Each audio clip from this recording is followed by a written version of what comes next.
Good morning, everyone, or afternoon, or evening, depending on where you are. It is Saturday, February 19th, my 107th YouTube orbit, I think. Yep, more rain. It certainly is going to make everything green. So hi, everyone. I'm going to be, got to put away some pieces of artwork that I pulled out last week when we went to dinner. These folks, Matt had asked this fellow, what can we bring? And the guy said, my artwork. And I thought, okay, how do I concisely bring pieces of artwork that represent the breadth of what I do? So while I'm putting it away, I thought I'd show you. I mean, I've showed you specific collections, but this is kind of like spanning a few years of what I've been working on up until some of the recent stuff. So while I'm putting it away in my flat file that I built, I'll show you what I've got.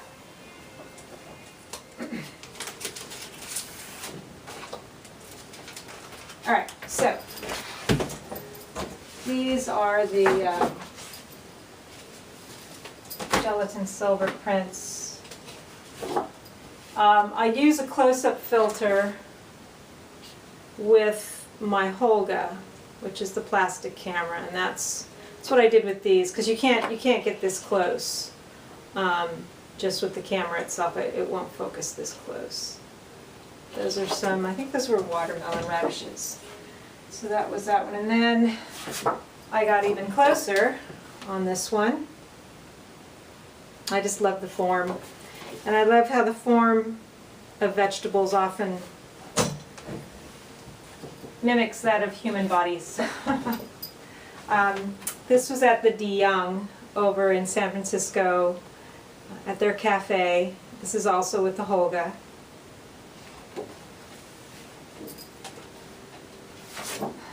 Another Holga. This is at the in the National Cathedral. Is that what it's called? In Washington, D.C. This is with a Holga on a bulb exposure, so I had to hold the shutter open a little bit because it was dark in there. So that's why it's a little bit. You can see there's a little motion blur, but I rather like that. I like the blurriness. And this was a double exposure I did with some of my little wooden figures in the weeds out back. Guys kind of following one another. Let's see. And this, I love this one. This was up at, I think, Folsom. There's a park up there. And this is also with the Holga. You can get some really fabulous shots with a $20 plastic camera, I tell you. And then I have some pinholes. This was kind of a, well, I won't explain it. I tend to not explain my work as much as let people get from the work what they will. And another, I think I might have shown this one before, another pinhole, kind of illustrating the infinite depth of field in that, everything from what's right in front of the camera to what's further behind is in focus. And a little bit of a motion blur with the pendulum there. Another pinhole. This was at the Cliff House in San Francisco, looking down the stairs that lead out to the patio by the ocean. self-portrait, because I do a lot of self-portraits. This is on an airplane, a pinhole. Let's see here. And another self-portrait with the pinhole. And then one more of these. This is another pinhole, it's kind of a self-portrait, but not exactly. It's just my hands looking out my window right here. So those are all of the gelatin silver prints I had brought, and they kind of they kind of do represent a range of what I do with those pictures, and you've seen some of the more recent ones that I've put up.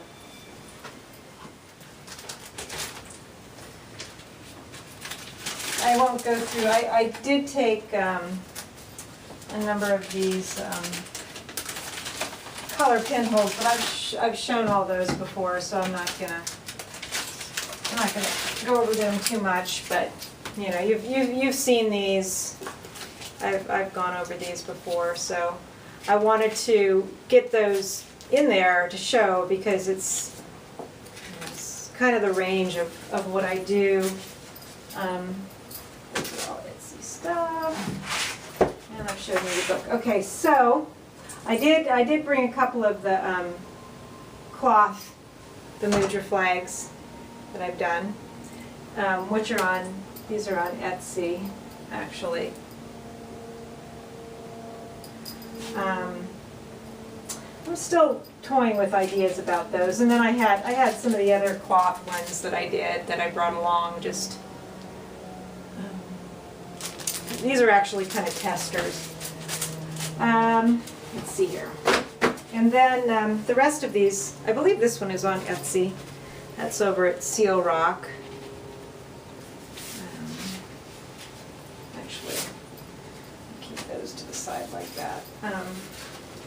This is also on Etsy. Fennel. Gotta remember to put these back in my Etsy drawer. That's why I'm keeping them apart. The Lincoln Memorial in Washington, D.C.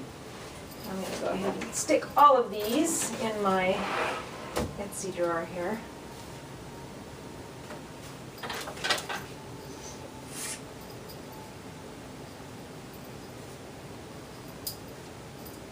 Cloth ones are, I'll be careful that I don't get them creased.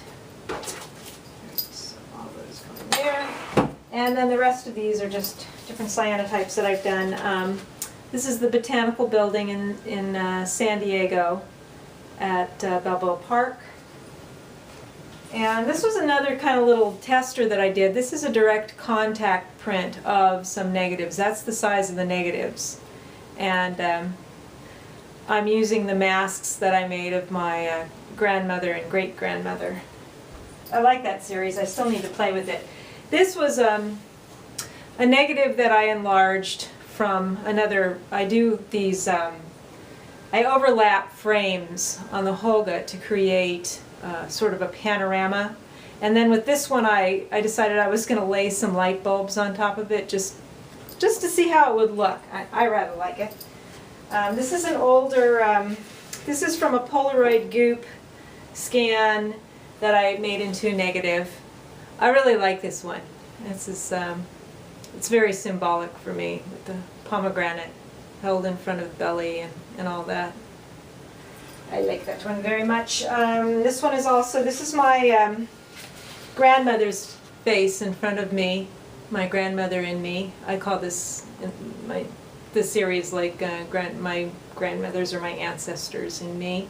This is a T-tone cyanotype. And another T-tone cyanotype of that same print at Seal Rock in San Francisco. And this is just like the giveaway that I had. This is the same print, same negative, but this one is T-toned. The one I had in the giveaway was blue. And this is one of my favorites, along the Potomac. I also had one on cloth, That was in the last show that I was in at the Target Gallery in Alexandria. But that's a sweet one. I like that one a lot.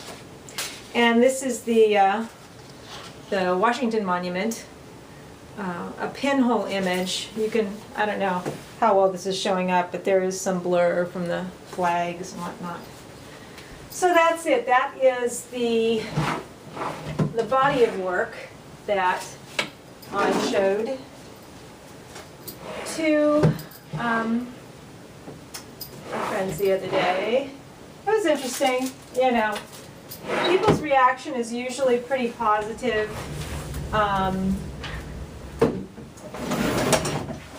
Even when they're kind of like, well, that's really interesting. I don't know. But you know, you got to do what comes from your heart when it comes to artwork, and that's kind of a difficult. It's kind of a difficult balance. I think people know when artwork has integrity, when it's springing from somewhere genuine, and they relate to that. But in the art world, actually, you know, making a living from your artwork, it's difficult because people, you know, the average person only has so much money to spend on artwork, and to get collectors to notice your work is, it becomes a whole different ball game. And I'm still, you know, I'm still trying to understand exactly where I fit in to that whole thing. The artists that I know that do make a living from art do not just make a living from selling their artwork. The average artist does, you know, teaches and maybe works in a gallery and that type of thing. So it's, you know, it's, right now my creativity is kind of going into my healing. Ever since I had that appointment in the week, that's kind of where my mind has been. And I've created a couple things that have just kind of sprung up during the week. But to have that discipline where you're actually working on a theme or a series, you know, and exploring that and expressing it, you know, creating, you know, I'm not there right now. And I think my intention right now is to allow myself to go through the healing process and not get myself tense or anxious over the artwork, because I think the creative flow will spring naturally once all these other elements of my life come into balance. And it's kind of exciting. It really is. I mean, well, on the one hand, it's, you know, it requires some patience. On the other, it just really, it feels very good. So anyway, I thought I'd share that with you on this rainy Saturday. I was going to go to the farmer's market and get some strawberries and some other fruit, but I don't know if they're having the farmer's market today. I'll have to take a little jaunt down there and see. But I hope you're all having a wonderful Saturday. I know in some parts of the country and probably different parts of the world where the weather has been kind of nasty, you're getting it nice now. So, you know, it's our turn to have a little bit of the wintry weather, which is okay. It's all good. So I wish you all well this Saturday, and we'll talk to you soon. Bye.